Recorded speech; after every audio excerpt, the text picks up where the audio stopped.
everyone. Can you give me a wave? Excellent. It's good to see you all. Thank you for having me back to do an assembly again. As you know, the topic is creativity.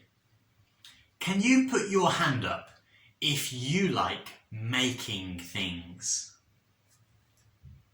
Brilliant. Now, let's play a little game. I'm going to ask you to point at someone. You just have to listen to what I say and point at the right person. Shall we have a practice? Everybody point at me. That was fast. Well done. Okay, are you ready to start? Everybody point at a grown-up. Well done. Now point at somebody who is good at drawing. All right. Next, can you point at somebody who you think is good at playing make-believe or at acting? Fantastic. Last one. Can you point at somebody you think is good at making things out of paper and glue? Excellent. You're really good at this.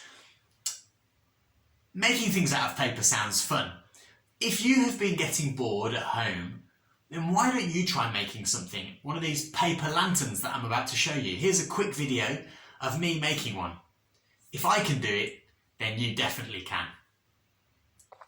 So to make one of these lovely coloured paper lanterns that you can use as decorations, all you need is a pair of scissors, a stapler and 2 pieces of paper.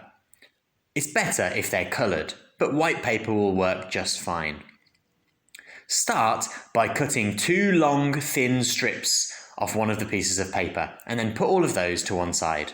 Fold the other piece of paper into a skinny rectangle and check that you've got the folded edge, not the open edge. Take your pair of scissors and make lots of cuts that go almost all the way through the paper. Don't cut all the way through, just leave a little bit at the end. You can make as many cuts as you like. The thinner they are, the more gaps and holes your lantern will have at the end.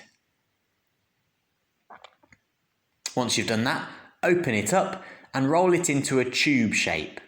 Use your stapler, or if you need help, get a grown-up to help you staple that so that it stays in place.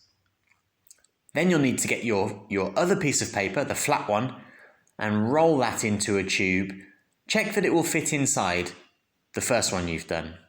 Staple that so that it doesn't come loose, and slot it into your first piece of paper. Staple them together and you're almost finished. You'll now need those 2 thin strips that you cut off at the beginning. You can put those at the top and the bottom as decoration to help your paper lantern look a bit more finished. Staple them in place and you've done. Well done. You've got a lovely paper lantern. Enjoy.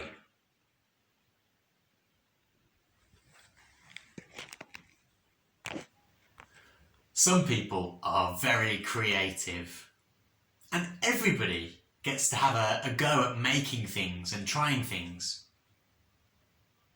And God is creative too. He is very good at making things. Like you've heard before, God made the world and everything in it. And even at the moment, right now, during this assembly, He is slowly making you into the person that you're going to be. He's helping you to grow and to become more kind, more sensible, more patient, more fun, more intelligent. In the Bible, lots of the people who followed God made stuff. Noah made his ark. Moses made an altar. David made songs. Aholiab and Bezalel They made a temple building. Paul, in the New Testament, Paul made tents to sell. After Jesus died and rose again, what we celebrate at Easter time, Jesus then gave an important instruction to his friends. He gathered them all round and he said, "Go and make disciples." The word disciples means followers. So Jesus was asking his followers, his disciples, to go and teach more people about him, helping them to learn how to follow Jesus. And if you're a Christian, then that instruction is for you as well, to go and make disciples, to help people to learn how they can follow Jesus. I'm going to end with a prayer. So if you would like, then why don't you pray with me? Shall we close our eyes? Father God, we thank you for creativity, for all the things that you have created, and for giving each of us the opportunity to try and make things, design things, imagine things. Jesus, we know that you gave your followers the instruction to make disciples. Would you help us to point people towards you, and so that they can learn that following you is the best way to live life. In Jesus' name, Amen. See you soon, guys.